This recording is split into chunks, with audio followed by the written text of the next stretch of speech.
A new insane trade rumor sends Boston Celtics guard Malcolm Brogdon to the Dallas Mavericks for Tim Hardaway Jr. We'll be getting into that a little bit later, but first, an article saying that the Celtics are going to prioritize resting their bigs despite the NBA's new rule against resting some of your stars, and a few things that show that the Celtics have the best roster in the NBA heading into this season. So you'll want to stick around for this edition of Celtics Digest. But before we get into the first topic, Bruce, we got to remind them 95% of you watching this video are not subscribed.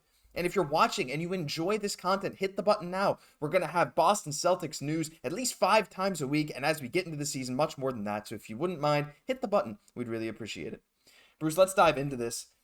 Are the Celtics the best team in the NBA heading into this season? Well, a few things seem to show that they are. There was a Reddit post today by Lut22. Shout out to that. Go have a look at the post on the NBA subreddit if you want. But they basically took a top 127 list, assigned points to the player. The higher the player, the more points. And look at how the Celtics ranked among the top 127 players. So this doesn't include like lower tier role players.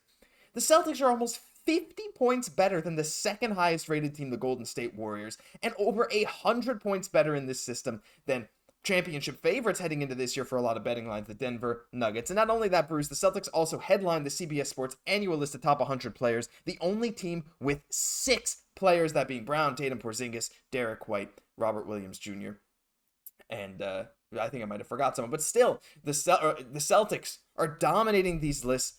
Do you feel like the Celtics have the best roster heading into this year? I think the Celtics have one of the most complete rosters in the NBA heading into this next season. I think they have the chance to rival with one of the best teams in the Denver Nuggets actually winning the championship. But I think the Celtics actually have the best team on paper. Obviously, you have all-stars in Jaylen Brown and Jayson Tatum. Then you bring in Kristaps Porzingis, who can obviously turn up and be another 20-point per game scorer for this Celtics team. Then you add sixth man of the year and candidate of Malcolm Brogdon That's what I winning last forgot. year coming back, and he's going to be a big impact player for the Celtics team when he's healthy. Obviously, there's some other great players on the Celtics team too, Robert Williams, Al Horford, and then they bring in some great rookies as well. I think that the Celtics team is very complete, and obviously, as we're getting closer to the start of the regular season, we're looking at who they're going to be adding for their last roster spot. But I think that they have a solid 10 to 11 guys that they can play on any given night. And I think that's a great point too, because not only by this system does the Celtics have some of the best top end talent in the entire NBA, with Jayson Tatum being ranked I think 6th in their rankings, Jaylen Brown being up there in the top 25, and a bunch of guys easily in the top 100. But they have the depth, like you said, Bruce. And I think what the Celtics have compared to a lot of other teams is the ability to bounce back if one of their players gets injured, right? You get one of these guys who's hurt. Look at the amount of guys that can step up. And as we know, if you're pushing for the 1 seed in your conference, that ability to fill in those gaps for those star players, it's incredibly valuable. Exactly. And the Celtics also have some key players that could turn up for them on nights where their star players go cold. We've Mhm. seen a lot of nights and in the NBA where some of your stars they just don't come out to play. And the Celtics have made some signings with guys like Svi Mikhailuk, Oshae Brissett, Dalano Banton, some guys that are obviously going to be working for their roles. But if they were to pan out and have a game where they could drop 12 to 15 points for the Celtics, it could definitely help them get a win and also help those guys get a nice roster spot in their rotation. Yeah, it's a really awesome roster. Cannot wait to see what they do with it this season. But a new NBA rule might throw a bit of a wrench into that, and we got to dive into that, right? I'm sure a lot of you guys know this new NBA rule that prohibits teams from resting stars, basically 2 stars on the same night if they can help it, right? However, a lot of people are saying that might make the Celtics time tougher. You can't rest Tatum and Brown on the same night, like, and you want them healthy for the playoffs. The Celtics aren't really worried about that, Bruce. They're more worried about, their big men. Because they say the Tatum and Brown combo missed just 1 game last year where they were both rested without injury, and that was their last game of the season, which would still be fine, I think, under this rule. I mean, unless, they could say general soreness, whatever. But, like, that's pretty amazing. That's something I didn't really realize. And Brown and Tatum are actually the only guys here that qualify under this new star rule. Because as you can see at the bottom, the Celtics are more likely to prioritize rest for their big men like Porzingis, Horford, and Williams. But both Porzingis and Horford were last All-Stars in 2018, so they do not have that star designation.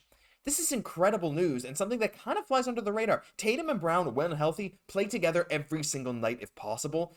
And even though Kristaps is definitely an all-star caliber player, he doesn't have that designation because of his injury history. So I feel like this is kind of the perfect storm for the Celtics. Yeah, I totally agree. I think that this rule is actually going to help the Celtics out a lot. As we obviously know, Jaylen Brown and Jason Tatum usually play most of the season unless they have a fluke injury here or there. And when they do have those injuries, they're only out for a couple weeks, maybe a month, as we've seen in the past. So with Jaylen Brown and Jason Tatum actually being able to play, I think that's going to help out resting the big man and actually making sure that our big men stay healthy for the season. As we've seen, Robert Williams has had a lot of injuries in the past, and that's been hurtful for the Celtics when they get into the season if they have to play 25 games without him either to start or to end the season.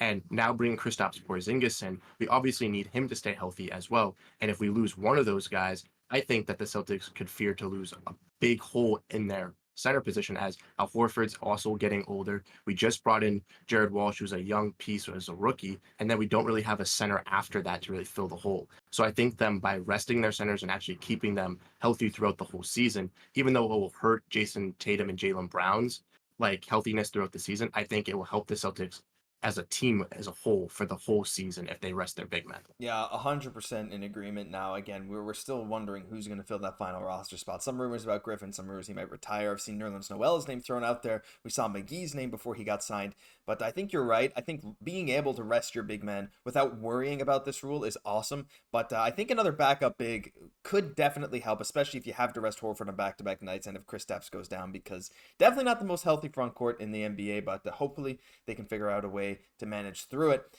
But now, Bruce, we got to jump away from the big men. We got to jump into this this.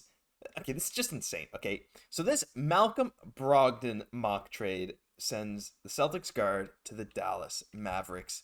One NBA writer is proposing that the Dallas Mavericks acquire Malcolm Brogdon from the Boston Celtics in a bold trade. Their own Evan Massey of the NBA Analysis Network proposed that the Mavericks trade Tim Hardaway Jr. to the Celtics for Brogdon. Look, I'm just going to straight up say this trade proposal is absolutely trash, with the caveat of this. The only way that this ever makes any sense for Boston is if that Malcolm Brogdon Boston Celtics relationship is beyond repair and the Celtics are trying to send Brogdon somewhere just for something to try and salvage some value. However, since that has not been made public, you got to think the Celtics still have leverage, Bruce. To me, this just makes absolutely no sense unless there's some underlying thing here, maybe some extra picks or something that go along with it. Yes, I would agree with you on this, Josh. I think that the Celtics would have to get some draft capital in this trade if they were to go for Tim Hardaway Jr. Personally, for me, I think that Malcolm Brogdon gives us a better guard that can play defense, and that's what the Celtics need. Obviously, Tim Hardaway Jr. is a solid volume shooter, and that's what he would bring. He would be a better volume shooter than Malcolm Brogdon. And as you can see from his stats, he does average a pretty solid points, 14 points per game, but his shooting numbers shooting 40% and 38% from three. Also pretty solid, but I don't know. I think that he would shot chuck a lot for the Celtics, and I think that for a team that already has a lot of problems with playing ISO ball with Jason Tatum and Jaylen Brown, we've seen that in past years where a lot of us have been pushing for them to be more playmakers and to actually play team ball. I think that bringing in Tim Hardaway would kind of screw with that. And I think keeping Malcolm Brogdon would be beneficial for the Celtics. Like you said, though, if there is no relationship to repair here, I obviously could see the Celtics moving off of him. But I think that we could get a little bit more than just Tim Hardaway Jr. I think we could get maybe a first or maybe even 2 or 3 seconds in there. Yeah, like if it was Hardaway and some picks, you'd maybe consider it. But even then, like, let's just take a look. It's not like, we say Tim Hardaway's a volume scorer because that's what he's known as, and he averaged 20 a game before, but Brogdon averaged more points, more rebounds, more assists on higher percentages all across the board with a higher PER and more win shares. He did everything better than Tim Hardaway Jr. last year while winning Sixth Man of the Year. And not only that, Bruce, also Brogdon moving away would mean that your backup point guard now becomes Payton Pritchard, because we all know Tim Hardaway is not about to play point guard. That man is just like, look, he's a great scorer, but he cannot pass. And so, like, it's just not one of his strengths. I'm sorry, Tim Hardaway, if you're for some reason watching this video, but like, look, you're not as good of a passer as your father. But here's the thing. I just like, Bruce, I know we're saying, like, oh, if there's no relationship to repair, like, yeah, maybe the Celtics need to salvage the value, but even then, I feel like the Celtics would have at least the leverage. Like, some team would be willing to pay more than just a 40% shooting 15-point per game guy for the Sixth Man of the Year who plays great defense and is probably the best, or at least one of the best bench players in the league.